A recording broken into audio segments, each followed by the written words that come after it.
कि 70% वक्फ की जायदाद पे कब्जा हो गया। अरे भाई, जब कब्जा हो गया तो आप लिमिटेशन कानून क्यों अप्लाई कर रहे हैं? बीजेपी वाले बोलते ओवैसी बहुत सी जायदाद पे कब्जा करके बैठा है। अरे भाई साहब, कहां है बताओ, मैं भी देखना चाह रहा हूं।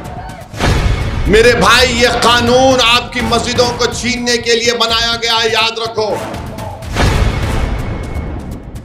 इस कानून में सेक्शन 3D बनाया गया, जो पूरी पार्लियामेंट में इत्तेफाक से अल्लाह ने मुझे ही मौका दिया उसके बारे में बोलने के लिए। और क्या है कानून? वो कानून ये है कि अगर कोई आसारे कदीमा के तहत प्रोटेक्टेड और एंशिएंट मॉन्यूमेंट है तो वक्फ नहीं होगा, उसका मालिक ASI होगा, आसारे कदीमा होगा। कैसे होगा बताइए आप?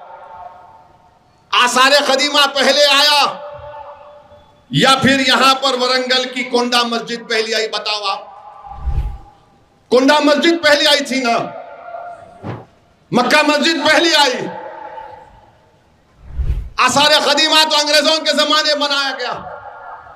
तो मोदी जी बोल रहे नहीं, वक्फ नहीं होगा, आसारे कदीमा उसका मालिक होगा। क्यों करना चाहते हैं? ताकि ज्ञानवापी और काशी की मस्जिदों को जब ASI के हवाले कर दिया जाएगा तो फिर खत्म हो गया किस्सा। वो ASI वाले बोलेंगे कि नहीं, अब आपकी नमाज पढ़ने से हो सकता मस्जिद में कुछ हो रहा, या तो आप सूरज के तुलू और गुरूब के दरमियान में ज़ोहर और मगरिब की नमाज, ज़ोहर और असर पढ़ लो, या फिर जुमे की एक नमाज पढ़ लो, या नहीं याद बंद कर देंगे।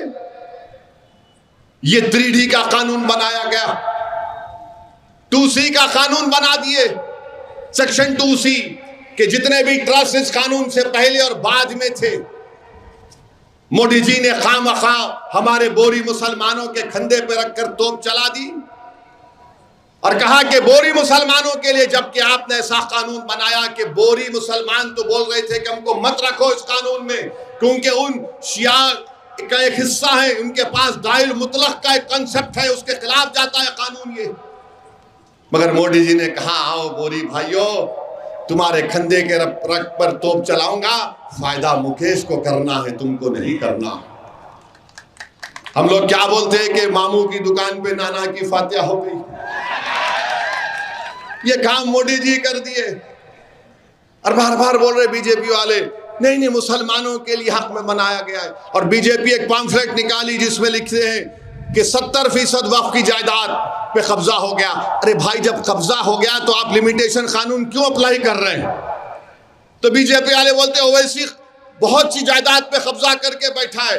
अरे भाई साहब, कहां है बताओ, मैं भी देखना चाह रहा हूं। कहां है बताओ, किधर है, कौन सी जायदाद है? अगर कब्जा करके बैठा तो तुम मेरे को मालिक क्यों बना रहे फिर? मेरे भाई, ये कानून आपकी मस्जिदों को छीनने के लिए बनाया गया है, याद रखो।